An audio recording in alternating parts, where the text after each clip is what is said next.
पहले भारत का ज्यादातर व्यापार वाणिज्य हुआ करता था लैंड रूट, है ना, और लैंड रूट से आप कहीं से भी जाओगे तो राजस्थान बीच में आएगा भारत के। भाई भारत में किधर किधर व्यापार हो सकता है। भारत व्यापार कर सकता है अफगानिस्तान के साथ, भारत व्यापार कर सकता है पाकिस्तान के साथ, भारत व्यापार कर सकता है ईरान के साथ, यही तो अपना नजदीक देश, सब में राजस्थान क्रॉस होगा। आप कलकत्ता से जाओगे तो राजस्थान क्रॉस करोगे, दिल्ली से जाओगे तो राजस्थान क्रॉस करोगे, बॉम्बे से जाओगे तो राजस्थान क्रॉस करोगे। बिना राजस्थान क्रॉस के रास्ते नहीं थे, सारे के सारे अपने रास्ते किसके अंदर से होके जाते थे। इसलिए ना राजस्थान में इतने किले हैं,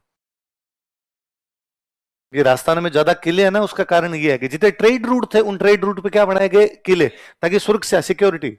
भाई कई बार मैं कहता ही हूँ कई बार कि बड़ी सोचने वाली बात है, जैसलमेर का किला 1155 में बना।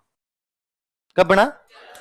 बीकानेर का किला 1488 में बीकानेर की स्थापना हो गई थी। मतलब जैसलमेर तो मान लो आज से 900 साल पहले, बीकानेर मान लो आज के 500 साल पहले, ये तो मानो बड़े बड़े किले।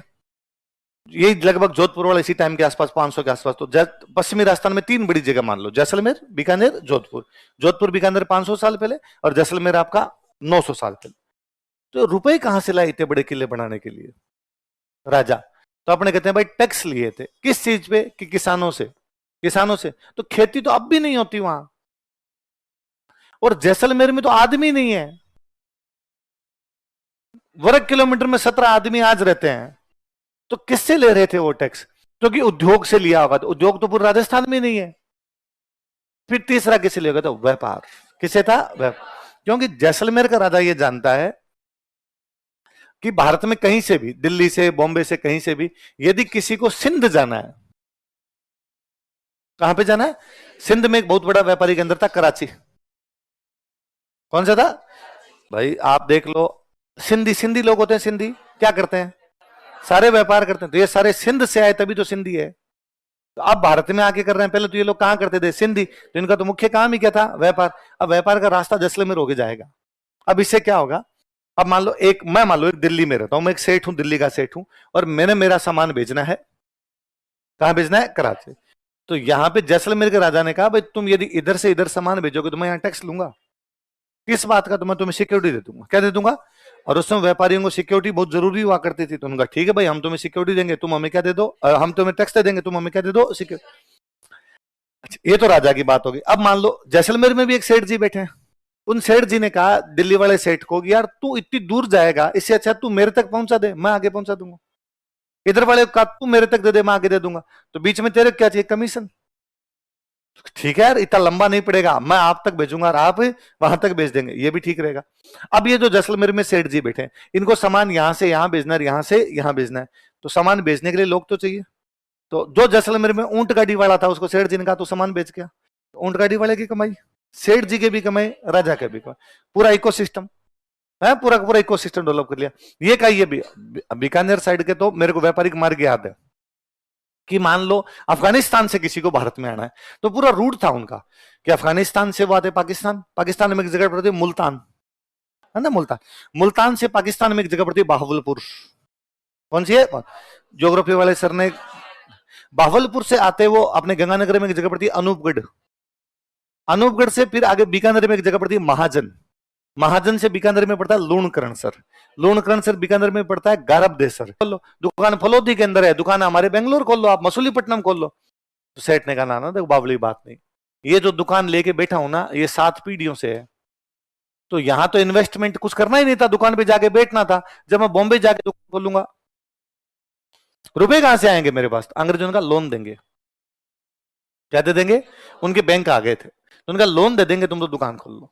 तो सेठ ने वापस कहा ये जो राजा है ना, ये मेरे को नहीं, मेरी 7 पीढ़ियों से मेरे को जानता है, इसलिए मेरे को सिक्योरिटी देता है। और मेरे कुछ भी हो जाए तो मैं इसको जाकर कह सकता हूँ भाई साहब टैक्स लेते हो, सिक्योरिटी कहाँ है? तुम्हें भाई जान न पहचान, मैं जानता नहीं तुम्हें, वहां मेरे को लूट मार कर ले तो अंग्रेजों का लिख के देते हैं पूरी सिक्योरिटी है, तुम्हारा कोई बाल भी बांका नहीं करेगा, जितना लगेगा हम दे देंगे तेरे को।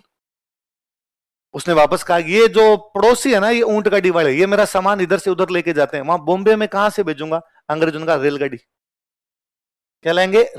तो फाइनली अपने सेठ ने कहा कि डूब गए तो अपने डर ज्यादा वो होता है ना कि अरे इसमें नहीं हुआ तो, है ना, मैं ये काम करूंगा, इसमें नहीं हुआ तो। अंग्रेजों ने कहा कि इंश्योरेंस, बीमा आ गए थे उनके, तो हम तुम्हें इंश्योरेंस देंगे, हम तुम्हें लोन देंगे, हम तुम्हें ट्रांसपोर्टेशन देंगे, हम तुम्हें सिक्योरिटी देंगे। इसलिए अपने सारे सेठ चले गए अंग्रेजों के पास। कहां चले गए? इसलिए आज दिन तक आप नोटिस कर लीजिए, भारत में अंबानी अडानी को छोड़ के सारे सेठ राजस्थानी है। ये क्यों है? आज के थोड़ी है, 300 वर्षों से बैठे हैं, सारे के सारे अपने वाले हो रखे हैं एकदम।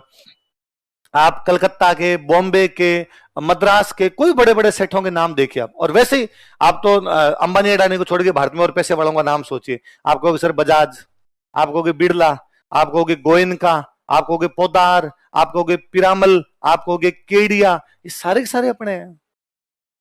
एक भी कोई नहीं है जो दूसरी जगह से गया हो। तो मुकेश अंबानी ने अपनी बेटी की शादी की थी पिरामल परिवार में। तो मैं हमेशा हंसता था कि यार अब मुकेश अंबानी अपने को बहुत अच्छा लगता है, क्योंकि पिरामल झुंझुनू में बगड़ के हैं।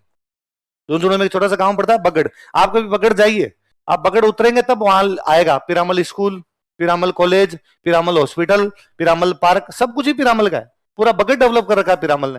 तो मैं हंसता था कि भाई मुकेश अंबानी की बेटी की शादी पिरामल परिवार में भी, भले पिरामल परिवार ज्यादा नहीं आता होगा बगड़, पर कभी झड़ूले उतारने तो आएंगे।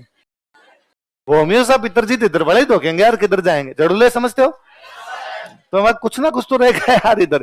तो ज्यादातर पैसे वाले। अंग्रेजों की एक रिपोर्ट है कि गांधी जी के आंदोलन से राजस्थान के व्यापारियों को अलग कर दो। क्या है बताओ? राजस्थान के व्यापारियों को अलग, गांधी जी घर बैठ जाएंगे। आंदोलन के लिए रुपए चाहिए, रुपए सारे के सारे कौन दे रहे थे? 1905 के आसपास अंग्रेजों की एक और रिपोर्ट है, इलाहाबाद का गजट है 1902 के आसपास का, उसमें लिखा हुआ है यदि किसी को भारत में व्यापार करना है तो उसको राजस्थानी भाषा आनी चाहिए। यदि किसी को भारत में व्यापार करना तो उसको, इसका मतलब है कि सेठ सारे राजस्थानी है। तो अपने कहावत बन गई थी कि जहां ना पहुंचे बैलगाड़ी वहां पहुंच गए मारवाड़ी, कि भाई पहले राजस्थान का मतलब मारवाड़ी होता था। आप गंगानगर के हो तो भी मारवाड़ी हो, आप जयपुर के हो तो भी मारवाड़ी हो, आप अलवर के हो तो भी मारवाड़ी हो, और आप बीकानेर के हो तो भी, सबको बोलते मारवाड़ी थे। इसलिए बाकायदा दिल्ली में मारवाड़ी पुस्तकालय है, कलकत्ता के अंदर मारवाड़ी बाजार है। वो तो मैं अपनी 2022 में बनारस एक मीटिंग में गया हुआ था, कोई सेठों का बहुत बड़ा सम्मेलन था, मारवाड़ी युवा मंच नाम करके सेठों का एक बड़ा सा बना हुआ है, उसमें एक सम्मेलन था।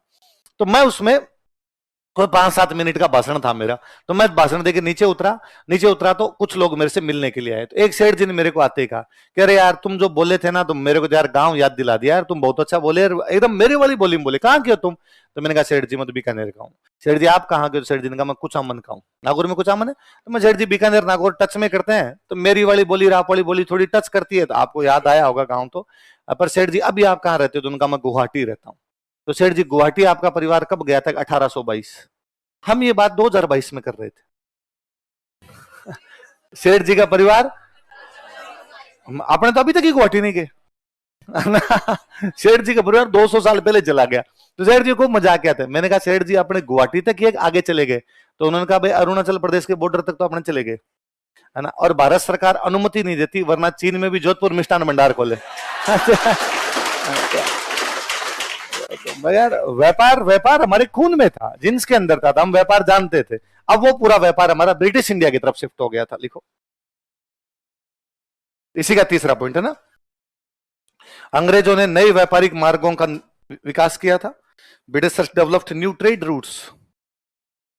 अतः हमारे व्यापारी ब्रिटिश भारत की तरफ चले गए थे। सो अवर मर्चेंट्स वर माइग्रेट हो गए उधर, है ना, वर माइग्रेटेड।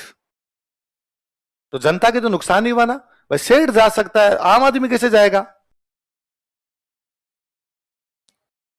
अतः हमारे व्यापारी कहां चले गए? पर भाई वो भी बड़े हिम्मत वाले लोग थे कि यहां सेठों के पास बड़ी बड़ी हवेलियां थी। सेठ ने वो हवेली छोड़ी और कलकत्ता में जाके दुकान खोल ली। वो अपना यहाँ पे कोई उसकी कोठी बनी हुई थी वो छोड़ी और बॉम्बे में जाके दुकान खोल ली। कई साल तक सेठ वापस आए होंगे, आते होंगे जाते होंगे, आते होंगे जाते होंगे। यहां से कई सालों बाद उनका कलकत्ता में बिजनेस इतना बड़ा हो गया कि उन्होंने इधर आना ही बंद कर दिया। तो इधर वाली उनकी जो हवेलियां कोठियां थी उन पर अपने जैसे लोगों ने कब्जे कर लिए, और सेठों ने छुड़वाए भी नहीं। ये बात ठीक है, और कमाएंगे। फरी बो चरी बादो भूखो मरी, फरी बो चरी, जो फिरेगा वो चरेगा, बादो भूखो मरी, जो बंधा रहेगा वो मुर्जा। सेठों का विजन था, वो बहुत आगे का सोचते थे, बहुत बड़ा सोचते थे, इसलिए उन्होंने कमाई भी की। अपने सोचते इतना सा है, आते हैं आईएएस की तैयारी करने, फिर आते हैं आरएस पे, फिर सर पटवारी आ रखा है, एक बार ये दे लूं तो थोड़ा ठीक रहे। सेठ ने ये नहीं कहा कि मुझे चिड़ावा से वापस गांव जाना है, चिड़ावा से कलकत्ता गया सेठ, कलकत्ता न्यूयॉर्क गया। लक्ष्मी निवास मित्तल पूरी दुनिया का स्टील खरीदते हैं, चुरू के गांव के हैं। अखबार में पढ़ते साहब लक्ष्मी निवास मित्तल के साथ फ्रांस के राष्ट्रपति ने मुलाकात की कि साहब स्टील कंपनी क्या कर रही है क्या नहीं कर रही है। तो सारे के सारे अभी बीच में ये विजय माल्या जब भाग गया था ना, तो विजय माल्या की जो प्रॉपर्टी थी वो सरकार ने सीज कर ली। अब सरकार तो क्या करे, सरकार उसको बेचेगी प्रॉपर्टी को, और बेच के जो रुपए आएंगे वो बांटेगी लोगों में, यही तो होगा भाई जो जो उससे प्रभावित है। तो विजय माल्या का गोवा के अंदर एक बंगला था, एकदम बीच के ऊपर बंगला। तो भाई कौन, तो किसी राजस्थानी ने खरीदा। तो विजय माल्या वाला बंगला जब बेचने की बात आई, भाई ये सरकार ने कहा बेचेंगे, तो सरकार ने उसकी रेट बहुत ज्यादा लगाई थी, बहुत ज्यादा रेट लगाई। तो इतनी रेट में तो कौन खरीदेगा। दूसरे दिन आया किसी ने खरीद लिया, वो राजस्थान का बंदा, और ऐसा बंदा इसको लोग जानते भी नहीं है। सेठ बैठा है, सेठ के पास खूब सारे रुपए हैं, सेठ को नाम करने की भी कोई आवश्यकता। रामनारायण राठी नाम करके सेठ है कलकत्ता में। अभी अपने बीजेपी सरकार जब ये राइजिंग राजस्थान करवा रही, तो राइजिंग राजस्थान ही हुआ था, तो सेठों से बातचीत कर, भाई इन्वेस्टमेंट कौन करेंगे, सेठ। तो सेठों से बातचीत करने के लिए गए होंगे, सेठ ने कहा होगा इन्वेस्टमेंट तो कर दें, और हमारे गांव में लड़कियों के लिए कन्या वो स्कूल होना, सैनिक स्कूल होना चाहिए, लड़कियों के लिए सैनिक स्कूल। तो सरकार ने कहा भाई रुपए नहीं इतने हमारे पास, तो कैसे करें। सेठ ने कहा मैं दे दूंगा। 108 करोड़ रुपए दिए। बीकानेर में गांव है जयमलसर, सर जयमलसर में लड़कियों के लिए कन्या विद्यालय बनाना है, सॉरी सैनिक स्कूल बनाना है, कन्याओं के लिए सैनिक स्कूल बनाना है, उसके लिए जमीन, उसके लिए फंडिंग सारी हम दे देंगे, सरकार तो केवल चला ले। सेठ बेटा कलकत्ता, सेठ को आना भी नहीं है कभी, ना उसका परिवार कभी आएगा वापस गांव, पर सेठ का अपनी जड़ों से लगाव है। सेठ ने कहा दिए जाए साहब। यहां 108 देते ना, खाली 108 तो अड़ोस पड़ोस में 4 जगह बताते हैं चंदो दियो, इन दो 51 नहीं दिए थे, आबाद रुपया 100 दिया, करारो नोट काट के दियो अगला। मंदिर के नाम का चंदा दे तो भी 10 जगह यूं बताए जाते हैं, और यदि कोई यूं थोड़ा ज्यादा दे दे फिर तो भाई साहब अपने जीने नहीं देते आसपास में किसी को। सेठ कितना दे गया, और शायद शुरुआती कुछ राशि और लगेगी वो दिए जाएंगे। मैं हमारे बीकानेर में देखता हूँ, पुराना हॉस्पिटल राजा के टाइम का बना था पीबीएम, उसके मॉडर्नाइजेशन का काम, उसमें कैंसर वाली यूनिट, वो सारी सेठों की बनाई हुई। तो सेठों का गजब योगदान है कई चीजों के अंदर। तो आपने तो क्या है अलग तरीके से सोचने लग जाते हैं। भारत में क्या है, तब तक पैसे वालों को गालियां निकाली जाती है जब तक खुद ना कमा ले ना, जब तक हम गरीब है तब तक अमीरों को गालियां निकालते हैं ना, अपने पास आते हैं तब तो अपने फिर उस आ जाते हैं, फिर तो अपने क्यों करें। तो कई बार है ना भाई, मुकेश अंबानी ने अपने बेटे की शादी में इतने 1000 करोड़ रुपए लगा दिए, किसको दिए उसने रुपए, टेंट वाले को, फूल वाले को, हलवाई को, वेटर को, वो एक रियाना को दे दियो थोड़ा ज्यादा वो वाले थोड़े से अलग हो गए, वो भाई अगला इतना कमाता थोड़े बहुत रियाना पे उड़ा भी दिए, पर उसमें भी यार खुश होना चाहिए कि इतनी बड़ी सिंगर थी हमने बुला का अगला